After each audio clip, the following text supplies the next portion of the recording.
m'appelle David Grain, j'ai 36 ans et je suis le directeur du garage Grain à Lavigny.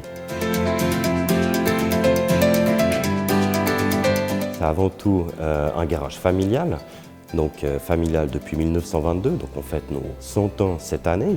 On aura l'occasion de faire un événement particulier pour ça les week-ends du 17-18 juin.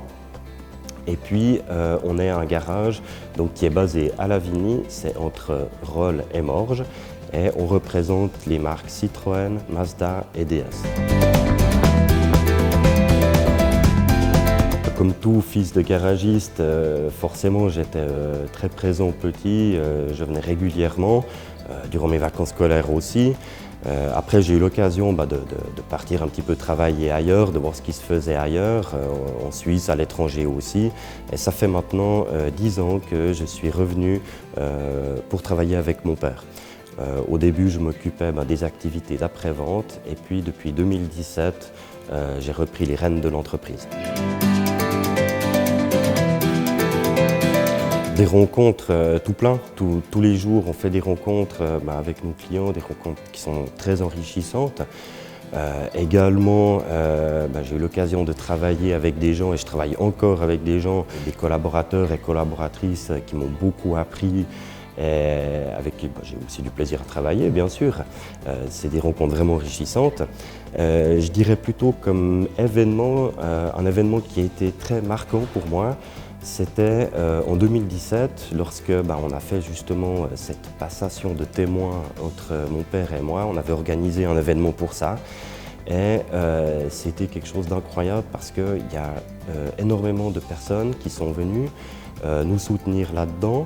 Et pour moi, ce qui était incroyable, c'était qu'on ne s'attendait pas du tout à ce qu'il y ait autant de personnes qui viennent.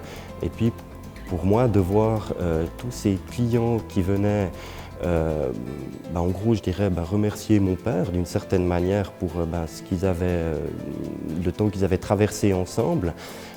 Pour moi, ça a été incroyable de voir ça. Et puis, je dirais même que c'était un exemple à suivre, où si le jour où j'arrête, j'ai autant de personnes qui viennent me dire merci, c'est que je pense que j'aurais réussi vraiment quelque chose dans ma vie. Le développement durable, c'est un grand sujet où, je dirais, nous, dans notre milieu de vente de véhicules, on a peu d'influence, c'est-à-dire qu'on a des produits qui arrivent, il y a des clients qui veulent ces choses, qui veulent souvent les dernières nouveautés, encore aujourd'hui. Donc il n'y a pas tellement de durable là derrière. Nous, ce qu'on peut faire à notre niveau, c'est-à-dire prendre le temps de parler avec les gens, vraiment prendre le temps de poser toutes les situations et puis de dire voilà les solutions que vous avez et ça laisse du coup l'opportunité à nos clients de faire du durable ou de renouveler le véhicule ou de faire ce qu'ils veulent, ce qui est vraiment au plus proche de leur cœur. Après, dans les activités d'après-vente, la loi fait en sorte qu'il y a beaucoup de choses qui se font au niveau du recyclage et je dirais on peut relativement peu influencer et tout se fait déjà. Maintenant, nous, à notre niveau, ce qu'on peut vraiment faire, c'est agir sur notre empreinte écologique. Et ce qu'on fait nous, c'est qu'on s'est fait un programme où on dit chaque année, on investit de l'argent pour essayer de diminuer notre empreinte écologique. Là, on a fait dernièrement tout un système avec des panneaux solaires où on est en autoconsommation d'énergie. Et je dirais maintenant, à partir de cette année, on va travailler aussi sur l'enveloppe de notre bâtiment pour pouvoir diminuer un maximum notre consommation énergétique. Il y a beaucoup de défis. La période actuelle est très particulière avec toutes les pénuries de composants, pénuries de matières premières, hausse de prix. Je pense que déjà rien que traverser cette période est un défi à part entière.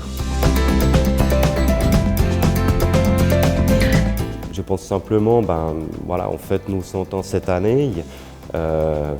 Souhaiter simplement d'être encore là dans 100 ans, ce sera pas mal.